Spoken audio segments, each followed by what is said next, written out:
तो tracheal fluid आगे की तरफ चला जाता है। तो ऑक्सीजन जो है वो इंसेक्ट्स के अंदर ट्रैकियल ट्यूब्स के थ्रू फ्लो आउट होती है। गिल्स के थ्रू कौन कौन रेस्पायर करता है? सभी के सभी एक्वेटिक आर्थ्रोपोड्स, जैसे कि मोलस्क हैं, जैसे कि फिशेस वगैरह हैं, वो सारे गिल्स से रेस्पायर करते हैं। लंग्स से कौन रेस्पायर करता है?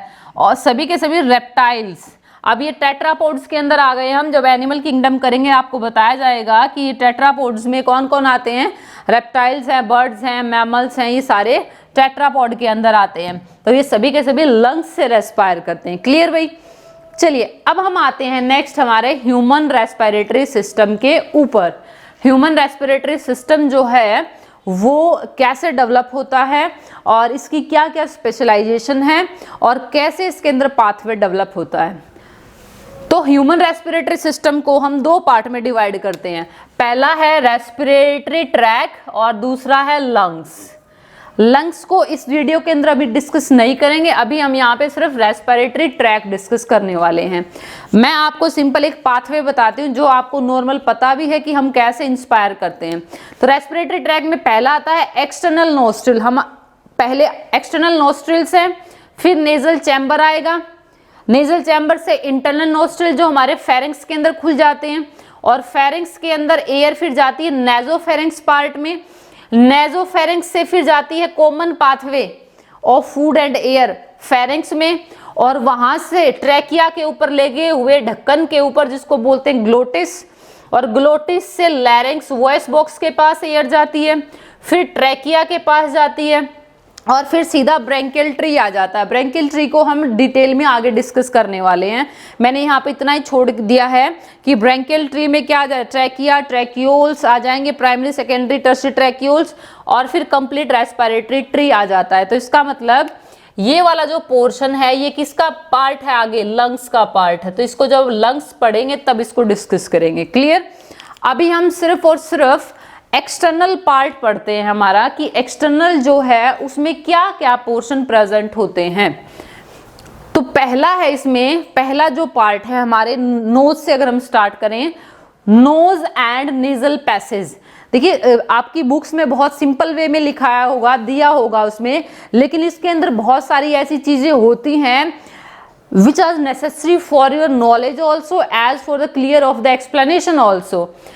तो पहले तो आपको यही पता होना चाहिए कि जो हमारी नोज है वो मीजोडर्म से डेवलप होती है। ओके, और नोज के अंदर हमारी जो मेन बोन होती है वो वोमर बोन होती है। ओके भाई, इसके अलावा नोज जो है, नोज का स्टार्टिंग वाला जो पोर्शन होता है वो क्या होता है? एक्सटर्नल नोस्ट्रिल्स होते हैं जो हमारे लिप्स के ऊपर प्रेजेंट होते हैं, एंड ये एक्सटर्नल नोस्ट्रिल अंदर की तरफ खुल जाते हैं, and external nostrils open in the vestibule. External nostril अंदर की तरफ हमारे एक चैम्बर में खुलते हैं और उस चैम्बर को हम बोलते हैं वेस्टिबुलर रीजन। और ये जो वेस्टिब्यूल है it is ectodermal in origin. तो इसका मतलब नोज वाला जो पोर्शन है जो बाहर वाला, it is develop from mesoderm, लेकिन अंदर का जो वेस्टिबुलर रीजन है it is develop from vestibule. पर ध्यान दीजिएगा जो वेस्टिब्यूल है ये बहुत सारे स्टूडेंट्स को हाईलाइट नहीं करवाया जाता कि वेस्टिब्यूल हमारी बॉडी के अंदर और भी जगह प्रेजेंट होता है। ऐसा क्यों होता है? अभी वेस्टिब्यूल को हम डिस्कस करने वाले हैं, क्योंकि वेस्टिब्यूल जो होता है वो नॉन किरेटिनाइज्ड स्क्वैमस एपिथेलियम का बना हुआ होता है, और नॉन किरेटिनाइज्ड स्क्वैमस एपिथेलियम की पहचान होती है कि ये बाहर से जो मॉइस्चर वगैरह है, बाहर से बैक्टीरियल ग्रोथ वगैरह है, इसको बहुत कम कैच करता है। तो हमारी बॉडी के वो सॉफ्ट ऑर्गन जो बाहर की तरफ खुले रहते हैं ये जनरली वहां पे प्रेजेंट होता है, जैसे कि हमारा माउथ, जैसे कि हमारा फेरिंक्स, जैसे कि वेजाइना, इन सभी के अंदर हमारा वेस्टिबुलर रीजन प्रेजेंट होता है, and it is non keratinised squamous epithelium. Clear भाई? और वेस्टिब्यूल जो है फिर सीधा किसमें खुल जाता है? हमारे बड़े से अंदर होल के अंदर, जिसको हम बोलते हैं नेजल चैम्बर। तो वेस्टिब्यूल के अंदर और क्या क्या होती है? सिबेसियस ग्लैंड होती हैं, इसके अलावा स्वेट ग्लैंड होती हैं, और इसके अलावा हेयर्स प्रेजेंट होते हैं वेस्टिब्यूल में जो कैप्चर करते हैं डस्ट पार्टिकल वगैरह को। ओके, वेस्टिब्यूल हमारे इनर ईयर में भी प्रेजेंट होता है, क्योंकि इनर ईयर भी डायरेक्ट हमारे एक्सटर्नल चैम्बर से, एक्सटर्नल एनवायरनमेंट से क्या होता है? कनेक्टेड होता है। क्लियर भाई? ओके, तो वेस्टिब्यूल किस में खुल जाता है भाई? नेजल चैम्बर के अंदर और नेजल पैसेज में खुल जाता है। अब हम पढ़ते हैं कि जो हमारा जो टोटल नेजल पैसेज है ये वाला, इसमें क्या क्या चीजें आती हैं। पहले आता है इसमें वेस्टिबुलर रीजन, फिर आता है इसमें रेस्पिरेटरी रीजन, फिर आता है इसमें ऑल्फैक्टरी रीजन। ये सारा का सारा हमारा यहाँ प्रेजेंट होता है।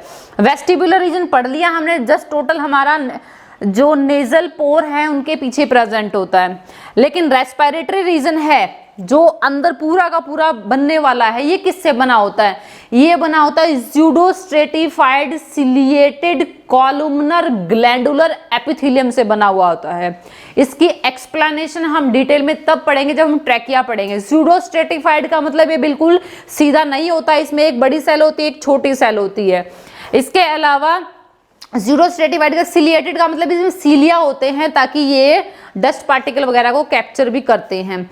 ग्लैंडुलर का मतलब ये म्यूकस रिलीज करता है, ठीक है, तो इसीलिए ये रीजन प्रेजेंट। ऑल्फैक्टरी का मतलब होता है it is also sensory in olfaction, smelling में ये हेल्प करता है। और हमारे जो नेजल चैम्बर के अंदर ऑल्फैक्टरी रीजन होता है वो उसके अंदर न्यूरो रिसेप्टर्स प्रेजेंट होते हैं और वो स्मेल के लिए ज्यादा डेवलप होता है, इसलिए इसको स्कैंड्रियन मेम्ब्रेन भी बोलते हैं। एक बार नीट में आया हुआ है कि जो स्कैंड्रियन मेम्ब्रेन है वो कहाँ प्रेजेंट होती है? वो हमारे नेजल चैम्बर में प्रेजेंट होती है। क्लियर भाई?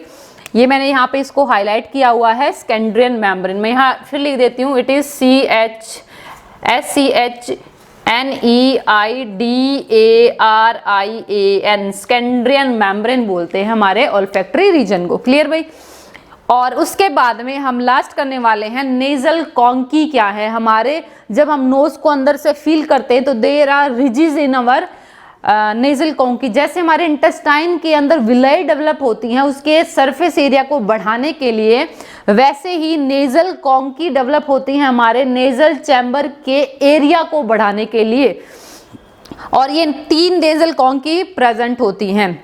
तो ये क्या है? 3 सेल्स लाइक ग्रूव होते हैं हमारे नेजल की लेटरल वाली वॉल के ऊपर, और ये म्यूकस मेम्ब्रेन से कवर्ड होते हैं and it help to enhance the area of nasal chamber. तो इसमें नेजल कॉन्की में पहला होता है सुपीरियर, फिर होता है मिडल और फिर होता है इंफीरियर। सुपीरियर नेजल कॉन्की जो है वो उसके कौन सी बोन अटैच होती है? It is supported bye nasal bone, और सुपीरियर कॉन्की स्मॉलेस्ट कॉन्की होता है। मिडल नेजल कॉन्की जो है ये इंपॉर्टेंट है, ये सपोर्टेड होता है इथमोइड बोन से और इसको इथमोटर्बुलेंस बोलते हैं। It is ethmoturbinate conchae also. और इंफीरियर कॉन्की जो है it is supported by maxilla bone. हमारी जो अपर जा बोन होती है उसको मैक्सिला बोलते हैं, इसीलिए इसको मैक्सिलो टर्बिनेट कॉन्की भी बोलते हैं। ओके भाई, तो इस वीडियो के अंदर मैंने ब्रीथिंग, रेस्पिरेशन और उसके अलावा type of mode of respiration in various animals, इसके अलावा respiratory tree of the human respiratory system discuss किया है।